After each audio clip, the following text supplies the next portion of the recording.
Bienvenidos a nuestra serie sobre la poesía hebrea, una de las poesías más interesantes en la historia de la humanidad. Y hay algunas cosas que vale la pena señalar de la poesía hebrea.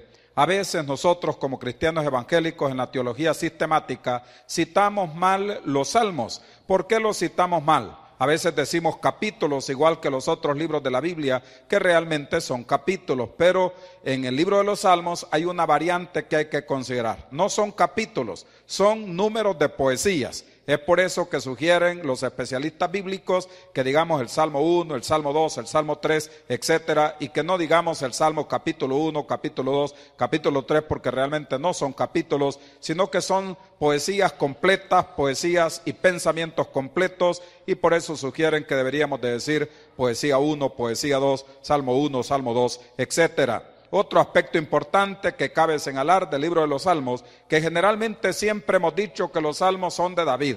Hay muchos de los Salmos que son de David, la gran mayoría, pero hay otros escritores que participaron en el libro de los Salmos. Hasta encontramos salmos muy antiguos del tiempo de Moisés, encontramos salmos de la vida de Coré y otros de sus familiares, lo cual significa que no es un solo escritor, sino que son varios escritores que participaron en esa poesía tan linda de las Sagradas Escrituras. Por lo tanto, no solo son salmos de David, como a veces cometemos el error de decir que todos son los salmos de David. Por otro lado, hay que considerar que muchos de los salmos surgieron en momentos difíciles de la historia de los personajes.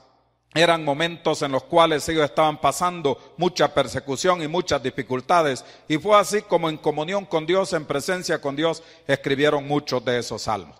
David estaba siendo perseguido por Saúl porque Dios había rechazado el reinado de Saúl allá en el Antiguo Testamento y había escogido al rey verdadero que es David, el cual se dio en el momento de la historia que Saúl quería eliminar a David y en muchas oportunidades, tanto de noche como de día, buscaba la oportunidad para matar a David.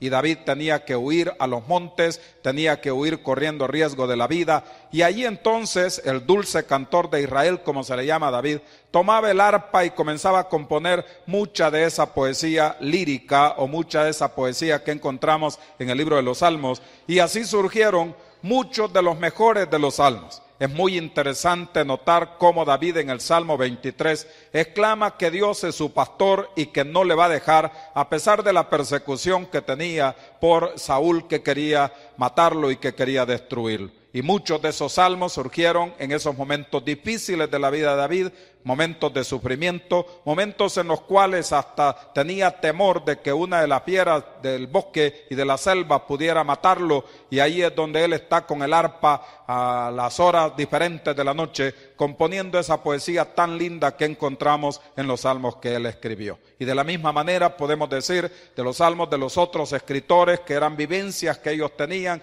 pero confiaban en las promesas de Dios y confiaban en que Dios los iba a sacar adelante, y de manera cantada y acompañada por instrumentos de cuerdas nos dejaron esas verdades tan lindas que encontramos en el libro de los Salmos.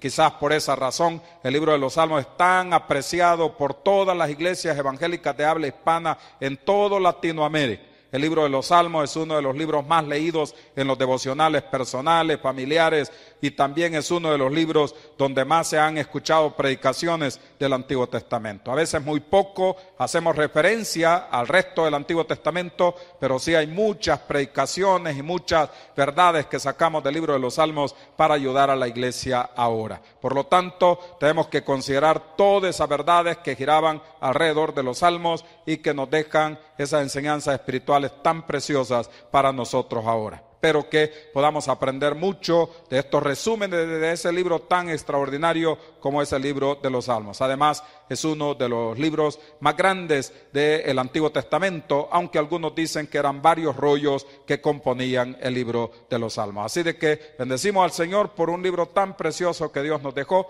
el libro de los Salmos, y vamos a seguir aprendiendo de algunos salmos seleccionados porque no los podemos ver todos en su totalidad.